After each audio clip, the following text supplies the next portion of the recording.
So this is the P90. Probably tell. I don't know what to say about it really. It's kind of the exact same as every other P90 out there, besides the fact that this is practically almost exactly 1-to-1 to a real P90, including all the screw placements and everything. I originally made this P90 digitally, which is why it looks kind of like this. Because in digital you can kind of do this and it looks good. In real life, since it's all rainbow, it just kind of looks like a mess, and it's not the most stable thing. I mean, it is stable, but it's not. You can see it's like falling apart right now. But it's stable to an extent. It has functions and it has field strip. So, yeah. Functionality wise, it has a trigger, safety, charging handle, bolts as well, magazine release, field strip, and then I guess you can see through the scupper as well. So yeah. So yeah, let's just kind of get into field strip and let's talk about the techniques that I did more in depth with this. So the first step of field stripping it, you can see if it's empty. Yeah, see if it's empty. Obviously it is. So you take the magazine out. So in order to do that, you just pull this back, which is spring loaded. So you pull this back, lift this up, and then you can pull it out. And this broke. Yeah, as you can see, it's kind of fragile, but yeah. This is the magazine. Normal P90 magazine. Usually there would be something down here that would stick farther down. You could see a bullet, but I don't have the space for that. So I guess if anyone wants to try and remake this, they can, and probably figure out a way to add that. So yeah. Slot magazine really slots into these little gaps on the side, but whatever. I don't really care. Detail on the front, detail on the top. Yeah, pretty standard magazine. So now that's out of the way, we can take this, and if you look on the top, you can see that there's a button right here. You push that button in, and you can just slide this forward. Like that.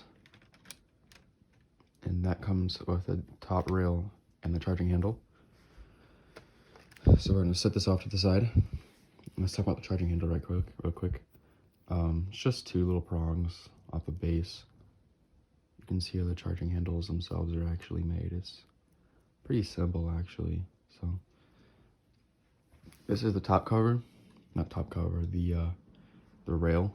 You have the barrel right here. You could take this out, but it's just held on by studs like that. So, but you have the red dot on there, and then yeah.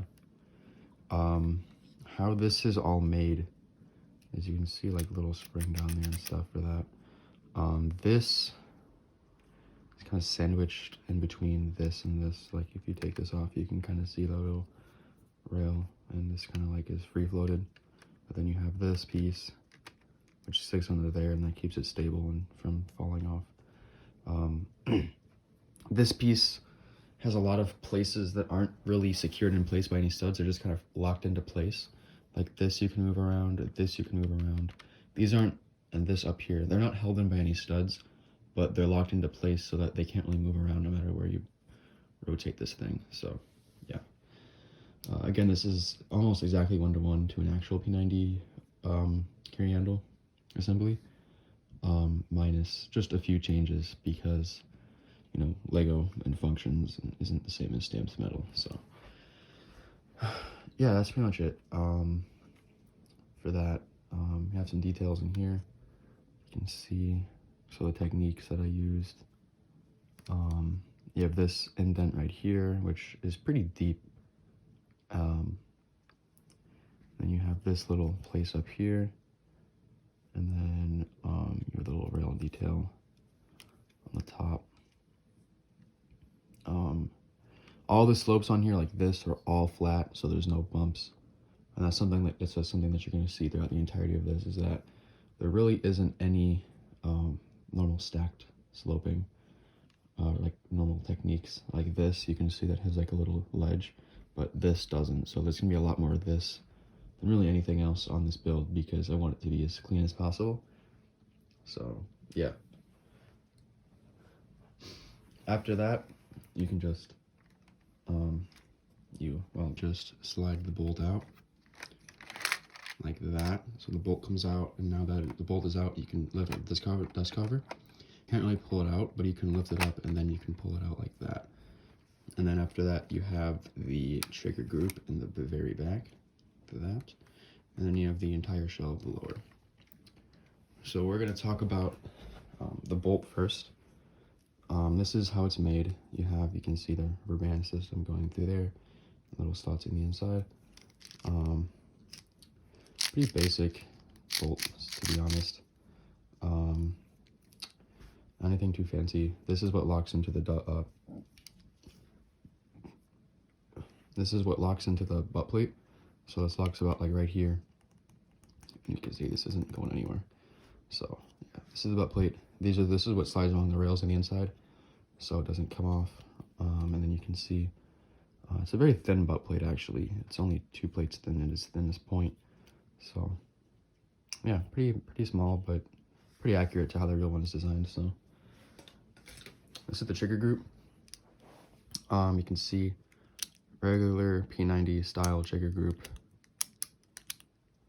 You have this piece in the back, and then you have the hammer like that. So pretty basic, honestly. Nothing really too fancy about it. Just goes in the back of the gun, and this is just a little tab you can latch onto when you pull a butt plate off. So now this is the lower. Now that everything's out of it, it's quite lighter.